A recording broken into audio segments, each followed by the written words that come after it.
May I speak to you in the name of God, who is Father, Son, and Holy Spirit. Amen. There's a character in the Harry Potter books named Mundungus Fletcher. He's not a minor character, but not one of the main characters.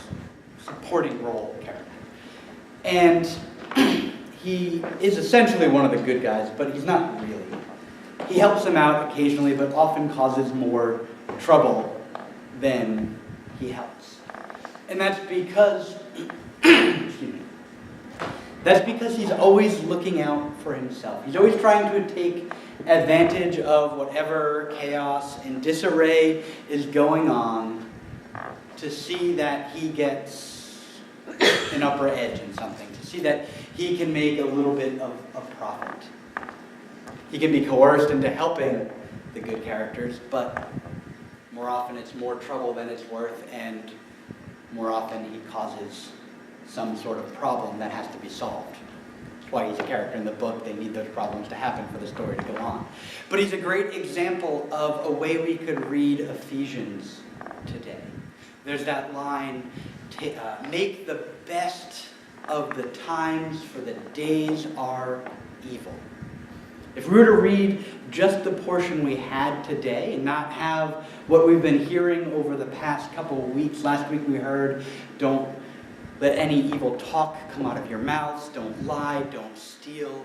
Over the past couple of weeks we've been hearing from Ephesians about this transformation of life that's supposed to happen within us, that we're supposed to be good people, that we're supposed to have actions that build people up rather than tear people down, that our actions and words are supposed to bring grace to those around us.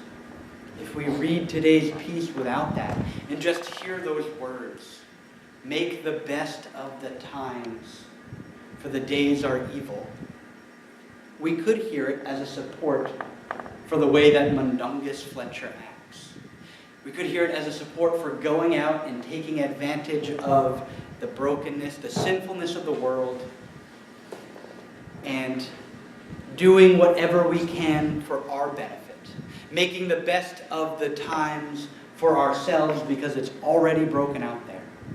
Going out there and playing by those rules to take care of ourselves first. The thing is, even without hearing the past couple weeks, even if we only had this one verse, that's not what it's saying, and it only seems like it could be that because it's been translated. Just like last week, there were a couple words in there that I told you were translated a little poorly. This is one as well. The word isn't actually make the best of. It's a word for redeem or buy back. So what the author is actually telling us is to redeem the times because the days are evil. Not to go out there and do the best we can for ourselves, to take advantage of the evilness, the brokenness, the sinfulness that we know is out there, that we know is in here too, hopefully not as much. But to go out there and stand up against it and do what we can to push back against it. Do what we can, as we heard last week, to bring grace to those around us. Do what we can to build up and not put down. This verse isn't telling us to go out there and be Mundungus Fletcher, to take advantage of whatever we find for our own benefit. This verse is telling us to go out there and do what we can to buy back creation from the evilness that's out there.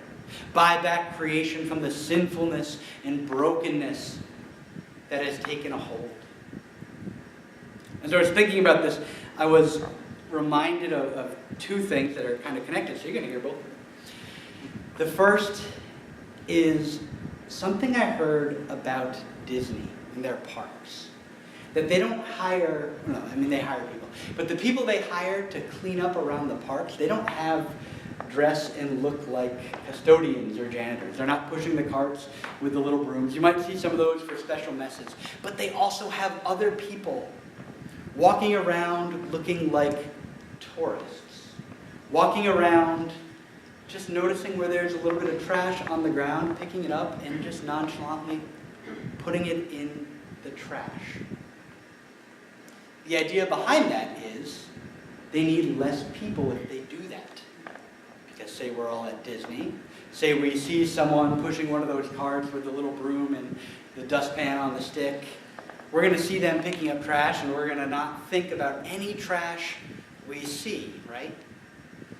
But if we don't see that, and instead we're walking along and I see someone dressed like me, acting like me, stop and notice something on the ground and pick it up and throw it away, I'm more likely then, when I come across trash, not to assume that someone else will come and get it, but to go out and bend down and pick it up myself and throw it away. It's pretty brilliant on Disney's part. We can't fix everything out there. Let me try this. This is off. It's just that. We can't fix everything out there.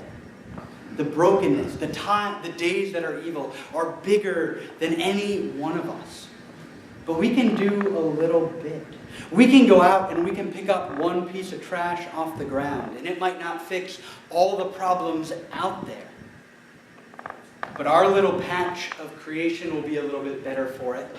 And who knows how many people will see it and will go out and do likewise. And then a little bit more of creation is bought back, is redeemed. And people who see that person do it might go out and on and on and on. So the thought of going out to redeem the times because the days are evil might be overwhelming. Not might. It is. There's more work out there than any one of us can do. But we can go out and we can do a little bit. The other thing that came to mind was the movie Pay It Forward. Do you guys remember that movie? The one problem I have, it's a great movie. It's about basically a challenge of go out, do something good for someone, and then tell them they have to go out and do something good for someone else. The one breakdown is that telling them they have to go out and do something good for someone else. It's good, it gets people to do good things, but people should be doing those because they've been transformed by God's love and grace. People should be doing those because it's the right thing to do, not because they feel they owe it to someone else because someone did something good to them. Because they see something needs to be done. They see the right way to go forward and choose that for its own sake. It's not December yet, but do goodness for goodness' sake.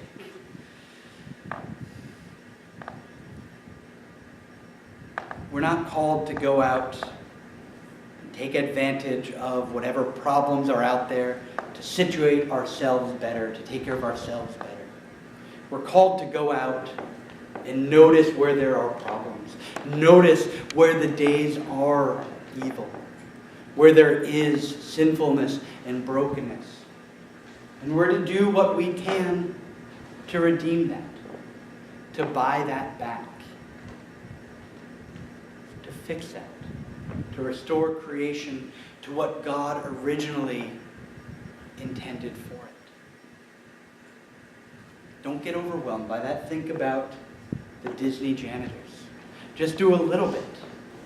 And trust that if you have been so transformed by the Spirit, if you go out in goodness and grace just pour out of you, though you might only accomplish a little bit of buying back creation, other people will see the work you do.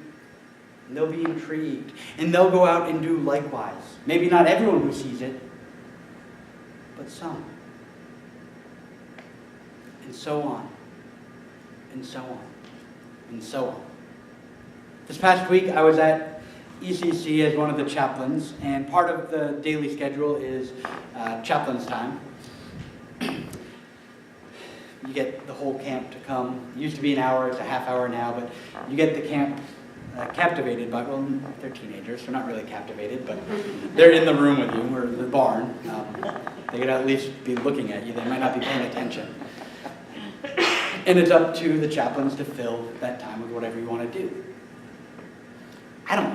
things out.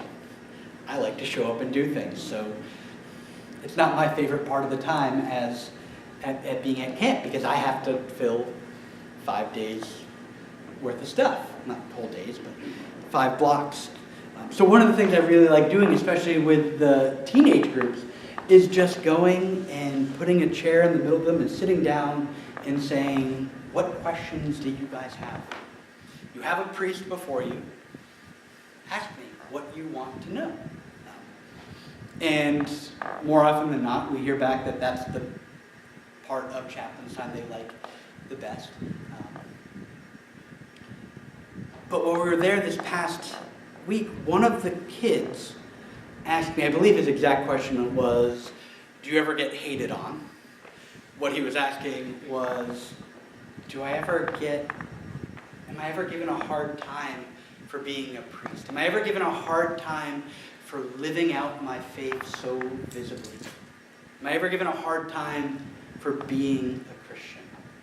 And I had to explain to him that I live in this weird world where I hang out mostly in the church or at church-like events. So it's understood that I'm a priest, it's expected that I'm a priest, and it's not a problem for anyone. But I explained that I had wanted to be a priest since I was in high school. So I was vocal about it. I didn't hide it. I went to URI, I was a philosophy major. People knew there that I wanted to be a priest. I was on the ultimate frisbee team there. People there knew I wanted to be a priest. So now I'm in this world where I'm rarely outside of people expecting me and being okay with me being who I am. But it wasn't always that way. And I was in these groups where someone of that level of faithfulness isn't always the norm. It was kind of an oddity. But I never was hated on for it. There was one occasion after I finished seminary and came back and was hanging out with former members of the Ultimate team at URI, and we were at a party before I met Carmen. And I was talking to a girl there, and when it came up to what I did, she quickly found something else to do. But she wasn't rude or anything. I've never actually been hated on in that kid's language for who I am. And I explained that the reason is most people who don't know about Christianity, who don't know about the church, who don't come from some kind of tradition and have some kind of basis already, what they know is what they read and see in the news. And how often do we hear in the news about the work that Sally and Alice do with Azeb and Roby? About how every week we're sending over a basket full of food to Tappan because we're one of their most consistent and largest donors? How often do we hear about stuff like that? About the people who spend hours working in our gardens around here? About all the good things we do, compared to, think back about a decade ago and how often Westboro Baptist Church was in the news. How often they were showing up to protest whatever it was, and the news paid attention to them. That's the image that people have of Christianity if they haven't been formed in some kind of tradition already. The news that came out of Philadelphia this past week, that gets heard more often than the good things we do. So I explained that if you go out and you be true to your faith, and you listen to the words that we've been hearing in Ephesians, and you are transformed by God's love and grace, and that goodness, that love and grace flows out of you, and people see that love and grace and goodness flowing out of you. See the goodness, the richness of our faith, of our tradition. If we give them another option, another vision of what Christianity is, what it should be, what it can be, they're less likely to hate on you. When we go out and make the best of the times, in the sense of Mundungus Fletcher, people just lean back on what they've heard in the news. Lean back on all the wrong things the church has done, and there's plenty of them. But if instead we go out and we redeem the time that we have, if instead we go out and we pick up that one piece of trash, if we make our little patch of creation a little bit better, if being transformed by God's Spirit, we bring grace into the world, bring love into the world, transform the world around us, people are given another view of what it means to be Christian. And that one, I'll admit, middle schoolers and teenagers, maybe not, middle schoolers and high schoolers, I mean. But that one is hard to hate on. That one is hard to push back against. The reason he had that question in mind is because so many people know the church from all the negative things that have happened. Imagine if we all went out like those Disney employees, dressed, acting, being like everyone else out there, but doing our little works of goodness, our little works of love and grace, transforming our little piece of creation around us. Not making a big showy deal about it, not telling people they have to go out and do the same, but just doing what is good because it is good. Doing what is good because that's who we've been formed to be. And watching the world transform around us. That one's harder to push back against. That one's harder to hate on. If we follow these words in Ephesians, we don't only make our lives better. We don't only draw ourselves closer to Christ, closer to God, but we begin to transform the world. We begin to buy back, to redeem the world. And people will notice, and it will grow from there. We can't do it all. It's impossible. But we can do a little bit. And we can be faithful in that little bit. And trust that then someone else will do a little bit more, and someone else a little bit more, and a little bit more. We're not going to fix everything, but we can do something. We can do some good. We can buy back some of creation. We can redeem some of creation. We don't need to do it all. We need to be transformed by God's Spirit, be transformed by His love and grace, and go forth and let that love and grace and goodness flow out from us. And trust that God will do the rest. That as evil as the days might be, it all will be redeemed. And we can help our little bit. Amen.